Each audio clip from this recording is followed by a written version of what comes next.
Everyone, welcome back to Shipra's world यानी कि शिप्रा की दुनिया में एक बार फिर से आप सभी का स्वागत है। सो फ्रेंड्स, आज का जो वीडियो है वो मोस्ट रिक्वेस्टेड वीडियो है। आप सभी की मुझे बहुत सारी रिक्वेस्ट आती है कि दी आप बचत पर वीडियोस बनाइए, छोटी छोटी बचत पर वीडियोस बनाइए, घर के खर्चों से कैसे बचत की जाए उस पर वीडियोस बनाइए, या फिजूल खर्ची से कैसे बचा जाए तो इस पर वीडियोस बनाइए। तो मैंने बहुत सी वीडियोस इस पर बना रखी हैं, छोटी छोटी बचत पर भी बना रखी है, बचत कैसे करें उस पर भी बना रखी है। तो चलिए आज बताती हूँ मैं कि फिजूल खर्ची से कैसे बचा जाए। तो मैंने सोचा चलिए आज इस टॉपिक पर वीडियो बनाती हूँ। तो चलिए ज़्यादा देर ना करते हुए वीडियो को स्टार्ट कर लेते हैं। वीडियो स्टार्ट करने से पहले कहना चाहूँगी, वीडियो थोड़ी सी भी अच्छी लगे तो मुझे कमेंट्स के जरिए ज़रूर बताइएगा। मुझे आप सभी के कमेंट्स का इंतजार रहता है। और दूसरा, अगर आप मेरे चैनल पर फर्स्ट टाइम आते हैं तो चैनल को प्लीज़ सब्सक्राइब कर लीजिएगा विद बेल आइकन, जिससे होगा क्या कि आपको मेरे आने वाले वीडियोस की नोटिफिकेशंस मिलती रहेंगी और आपकी और हमारी मुलाकात इसी तरीके से होती रहेगी। तो चलिए वीडियो स्टार्ट करते हैं। सो फ्रेंड्स, मैंने बहुत सी लेडीज को देखा है, वो मतलब फिजूल खर्ची की वजह से काफ़ी परेशान रहती हैं। हालांकि वो दिल से चाहती हैं कि वो फिजूल खर्च ना करें, लेकिन फिर भी वही है कि किसी ना किसी वजह से फिजूल खर्ची हो ही जाती है। मुझसे भी होती है। ऐसा नहीं है कि मैं फिजूल खर्च नहीं करती हूँ, मैं भी करती हूँ। मैं यहाँ पर किसी एक पर्टिकुलर पर्सन की बात नहीं कर रही हूँ, आपकी मेरी सबकी बात कर रही हूँ। तो इस फिजूल खर्ची से क्या होता है कि हमारा जो सारा बजट है ना वो बिगड़ जाता है। तो इस फिजूल खर्ची से कैसे बचा जाए, छोटी छोटी बातें ही होती हैं, तो उनको अगर हम अपनाते हैं तो फिजूल खर्ची से हम बच सकते हैं। तो देखिए, सबसे पहले तो मैं एक बात आप लोगों को कहूँगी कि हम लेडीज़ लोग को ना एक बहुत बड़ी बीमारी होती है, और वो जो बीमारी है वो है भेड़ चाल की बीमारी, यानी कि एक दूसरे को देखकर कोई काम करने की बीमारी होती है। हम सभी लेडीज को होती है। जैसे कि मेरी सिस्टर ने कोई ड्रेस खरीदी तो मैं सोचूंगी यार उसने ड्रेस खरीदी है तो मुझे भी ड्रेस खरीदनी चाहिए। होता है या नहीं होता? आपके साथ अगर ऐसा होता है तो मुझे जरूर बताइएगा। या पड़ोस वाली किसी भाभी ने कुछ खरीद लिया, घर के लिए कोई आइटम खरीद लिया, तो हमें लगता है यार हमें भी, हमारे पास भी ये चीज़ होनी चाहिए।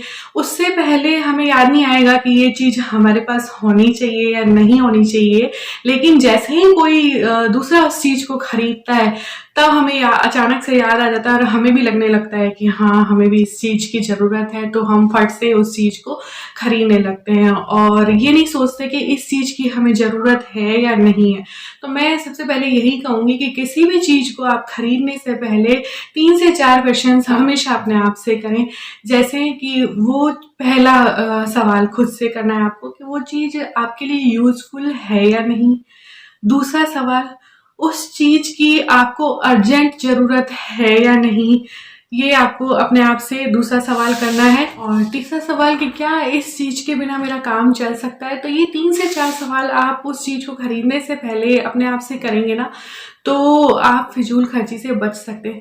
एक और आपको एग्जांपल दूंगी कि मैंने बहुत सारी लेडीज को देखा है कि जैसे किसी फ्रेंड ने या किसी पड़ोस में किसी ने कोई बिजनेस स्टार्ट किया है, तो हमें भी लगने लगता है कि यार हमें भी ये बिजनेस करना चाहिए। चाहे वो बिजनेस हमारे लिए सूटेबल होगा या नहीं होगा, लेकिन हमें लगने लगता है कि यार उनकी इनकम होने लग जाएगी तो फिर हमें भी ये काम करना चाहिए, और हम भी बिना सोचे समझे इन्वेस्ट करना स्टार्ट कर देते हैं उसी चीज में। ये नहीं सोचते कि ये चीज हमारे लिए सूटेबल है या नहीं।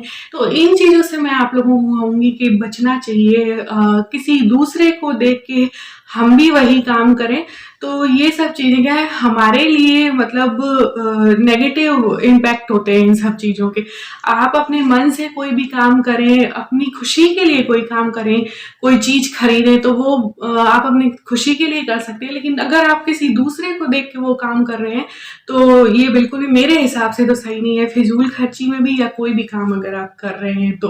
हम बात कर लेते हैं कि फिजूल खर्ची से बचने के लिए सबसे बड़ी चीज ये होती है कि आप अपनी इच्छा और जरूरत के बीच में अंतर करना समझें। आपको ये देखना है कि आप किसी चीज को अपनी इच्छा के लिए खरीद रहे हैं या जरूरत पूरी करने के लिए खरीद रहे हैं। तो इसमें जब आप अंतर करना सीख जाएंगे ना, तो आप फिजूल खर्ची करने से अपने आप बचने लग जाएंगे।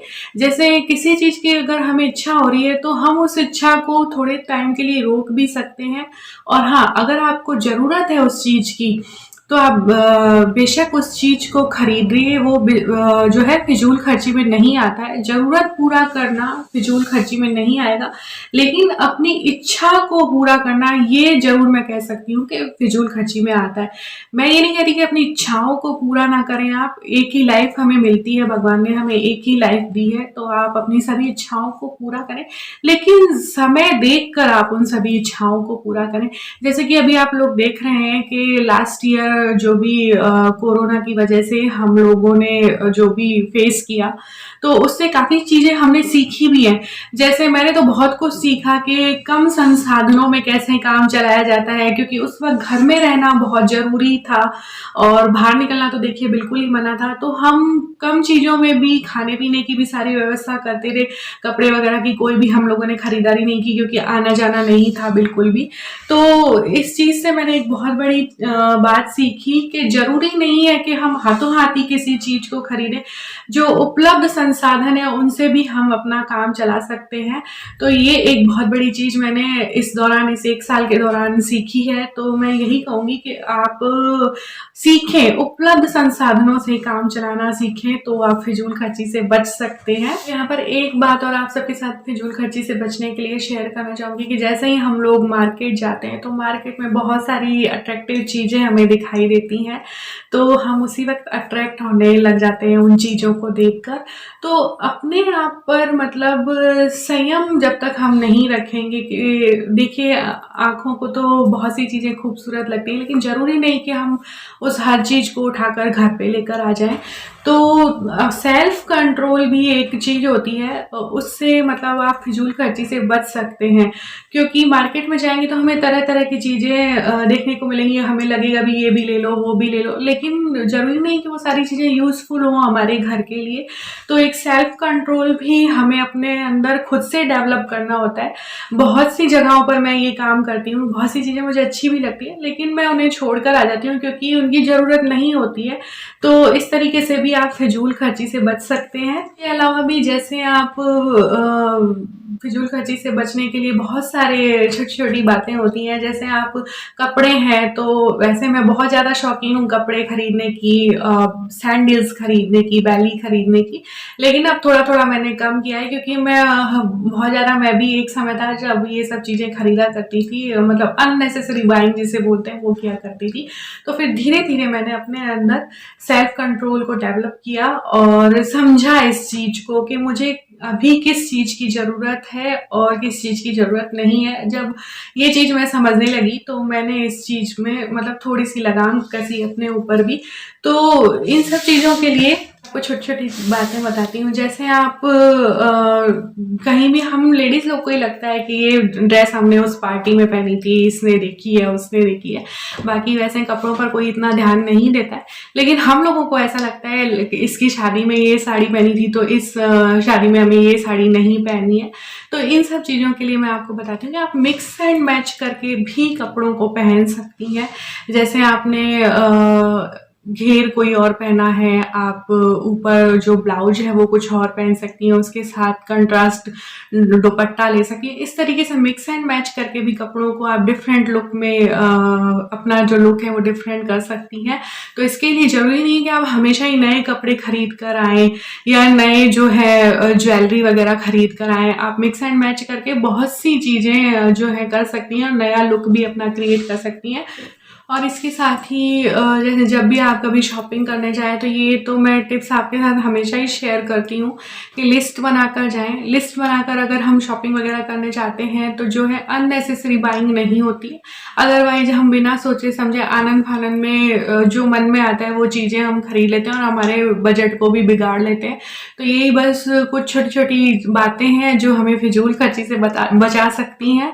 तो ये छोटा-सा वीडियो आप सबकी रिक्वेस्ट पर ही मैंने बनाया था। ये बहुत ही नॉर्मल सी बातें शेयर की हैं, इसमें मैंने कुछ नया शेयर नहीं किया है, लेकिन फिर भी कुछ मेरे एक्सपीरियंस थे वो आप सबके साथ शेयर कर दिए। तो यही थी आज की वीडियो। तो फ्रेंड्स, आप लोगों को ये वीडियो कैसी लगी, थोड़ी-सी भी यूज़फुल लगी हो तो मुझे ज़रूर बताइएगा। तो मिलेंगे फिर किसी अच्छी सी यूज़फुल वीडियो या व्लॉग के साथ, तब तक के लिए बाय बाय, टेक केयर।